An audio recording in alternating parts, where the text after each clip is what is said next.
أعوذ بالله من الشيطان الرجيم بسم الله الرحمن الرحيم قل إني أمرت أن أعبد الله مخلصا له الدين وأمرت لأن أكون أول المسلمين قل إني أخاف إن عصيت ربي عذاب يوم عظيم قل الله أعبد مخلصا له ديني فاعبدوا ما شئتم من دونه قل إن الخاسرين الذين خسروا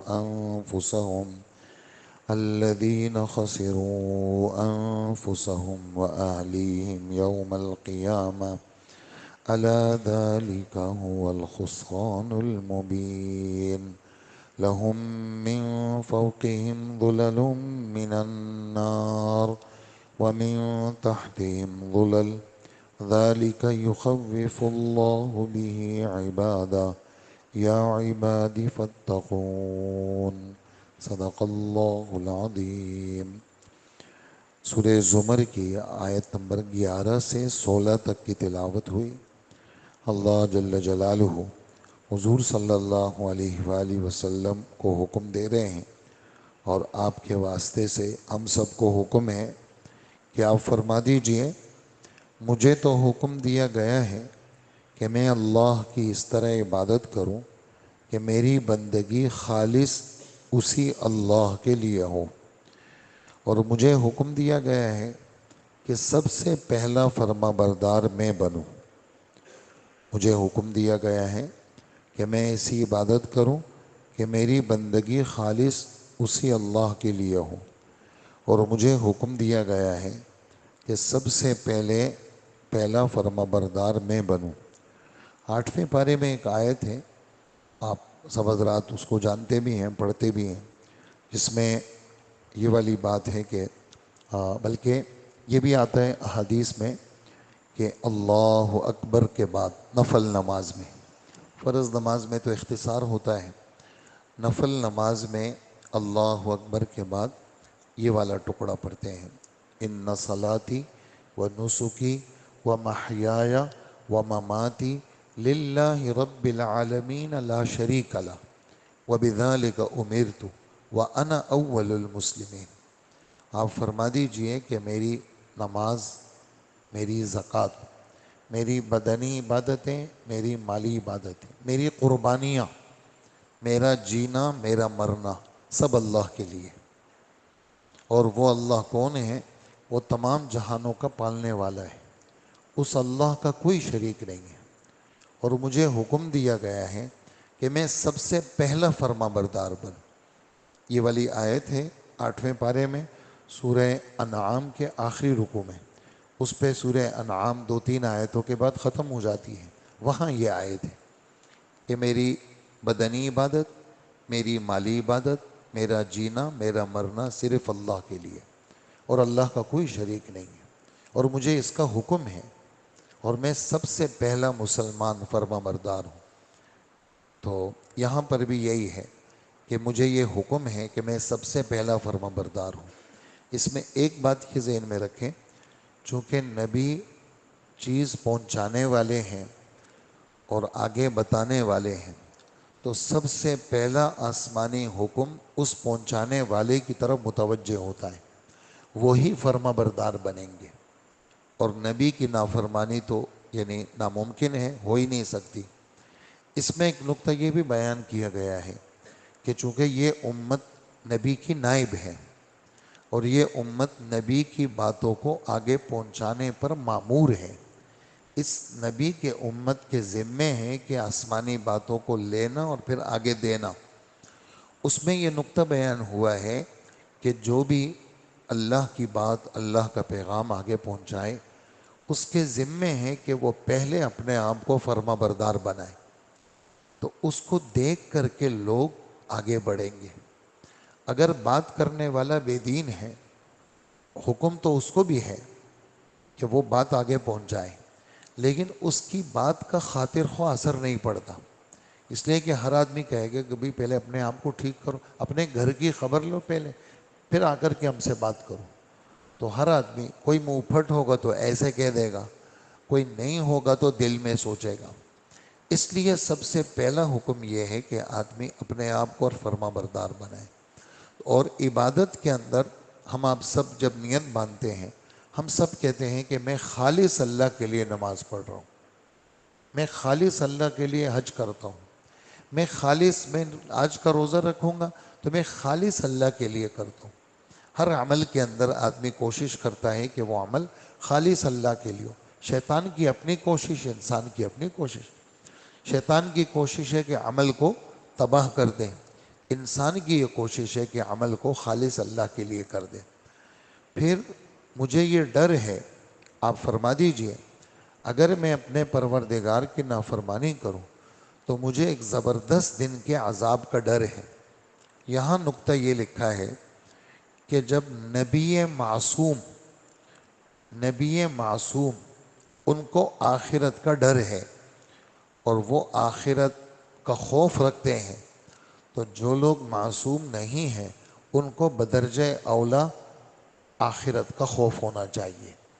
جب نبی معصوم وہ کہتے ہیں کہ بھائی مجھے تو آخرت سے ڈر لگتا ہے، اور اگر اس لیے میں گناہ کے قریب نہیں جاؤں گا، تو نبی تو ویسے بھی گناہ نہیں کرتا، لیکن ہم آپ کو سنانا مقصود ہے کہ نافرمانی پر اللہ کی مدد ہٹ جاتی ہے اور بندہ بے یار و مددگار ہو جاتا ہے۔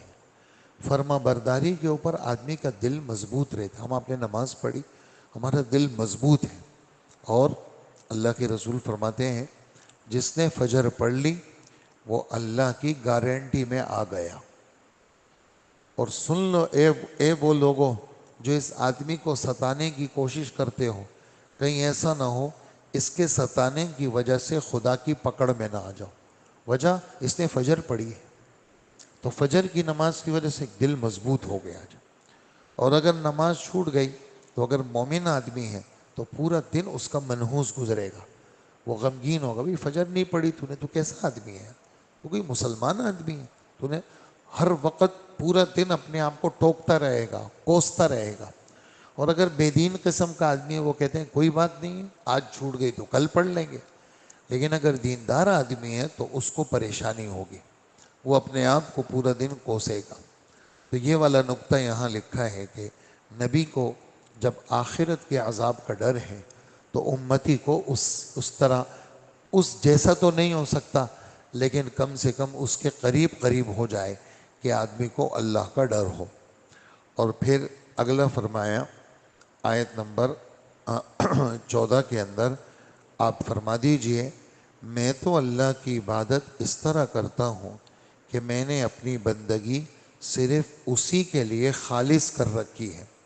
اس میں علماء فرماتے ہیں کہ ایسی بندگی کرنا جس میں شرک کی ملاوٹ نہ ہو۔ ایک تو کھلا شرک ہے، اللہ ہم سب کو بچا کے رکھے، غیر کو سجدہ کرنا۔ ایک کھلا شرک تو ہم نہیں کریں گے، لیکن ہمارے نبی ایک بات فرماتے ہیں کہ مجھے اپنی امت کے اوپر چھپے ہوئے شرک سے ڈر لگ رہا ہے، الشرک الخفی۔ کسی نے پوچھا اللہ کے رسول چھپا ہوا شرک کیا ہے؟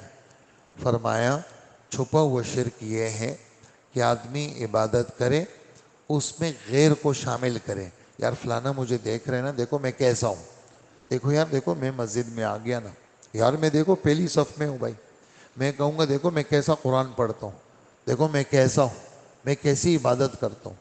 تو یہ کیا ہے؟ یہ انسان کے عمل کو ملاوٹ والا بنا کر کے اللہ کے دربار سے مردود کر لیتا ہے۔ اس لیے آدمی کو چاہیے کوشش اس بات کی کرے کہ وہ اپنے عمل کو خالص اللہ کے لیے کرے۔ نبی کے واسطے سے ہم آپ کو حکم ہے کہ آپ فرما دیجئے میں تو اللہ کی عبادت اس طرح کرتا ہوں کہ میں نے اپنی بندگی خالص اللہ کے لیے بنائی ہے، اب تم اسے چھوڑ کر جس کی چاہے عبادت کرو۔ یہ کافروں کو حکم ہے، ہم آپ کو نہیں ہیں۔ ہم تو تمہیں دعوت دے رہے ہیں آ جاؤ، لیکن اگر نہیں آتے جاؤ اپنے مزے کرو۔ تو اس کا کوئی یہ مطلب نہ سمجھیں کہ اللہ پاک نے حکم دے دیا جاؤ غیروں کی عبادت کرو۔ ہاں، اصل میں کوئی بھی چیز سمجھنی ہو تو استادوں سے آدمی سمجھتا ہے.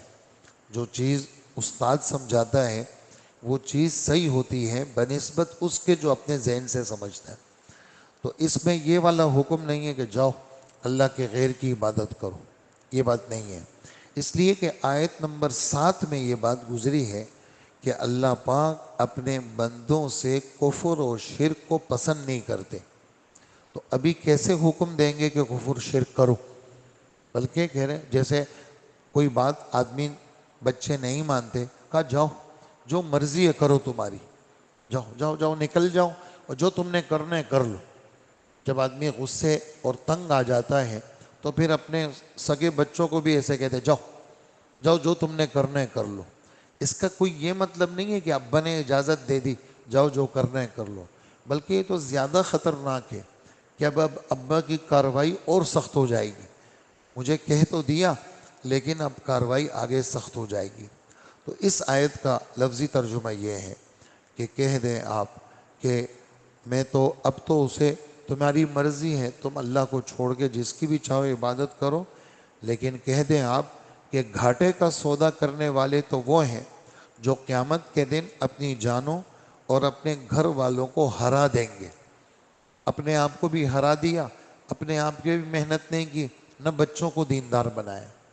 پیسے تو مل گئے، معیار زندگی اچھا ہو گیا، شادیاں ہو گئی، سب چیزیں ہو گئی، لیکن خدا کو چھوڑ دیا انہوں نے، اللہ اور اس کے رسول کی. تو یہ گھاٹا ہے، خود کا بھی گھاٹا ہے، گھر والوں کا بھی گھاٹا ہے.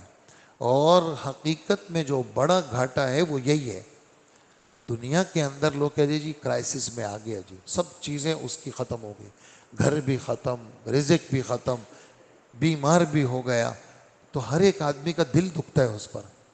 لیکن ایک آدمی نمازی تھا بے نمازی بن گیا، زکوٰۃ والا تھا زکوٰۃ بند کر دی، روزے والا تھا روزہ چھوڑ دیا، اور روزانہ اس کی نافرمانی عروج پر ہے.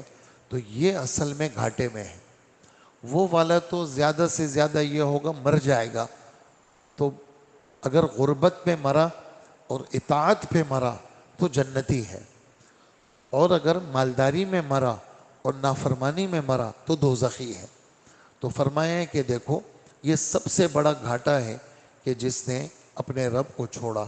اور پھر کیا ہوگا، ان کو سزا کیا ہوگی؟ یاد رکھو یہ کھلا ہوا گھاٹا ہے. ایسے لوگوں کے لیے ان کے اوپر بھی آگ کے بادل ہیں اور نیچے بھی آگ کے بادل ہیں. یہ وہی چیز ہے جس سے اللہ اپنے بندوں کو ڈراتا ہے. لہٰذا اے میرے بندو میرا خوف دل میں رکھو. تو اس کا کوئی یہ مطلب نہ سمجھے کہ میرے رب نے تو اجازت دے دی جاؤ جس کی چاہتے ہو عبادت کرو، یہ مطلب نہیں ہے. بلکہ کہ یہ غیروں کی طرف جانا، یہ اپنے آپ کو بھی گھاٹے میں ڈالنا ہے اور اپنے بچوں کو گھر والوں کو بھی گھاٹے میں ڈالنا. اور آگے اس کی سزا کا بیان ہے. اس کے بعد آیت نمبر 17 میں ایمان والوں کا بیان ہے کہ ایمان والے کیسے ہیں، ان کی صفات کو ہمارے رب نے آگے بیان کیا ہے. اللہ پاک ہمیں ان باتوں پر عمل کی توفیق عطا فرمائے.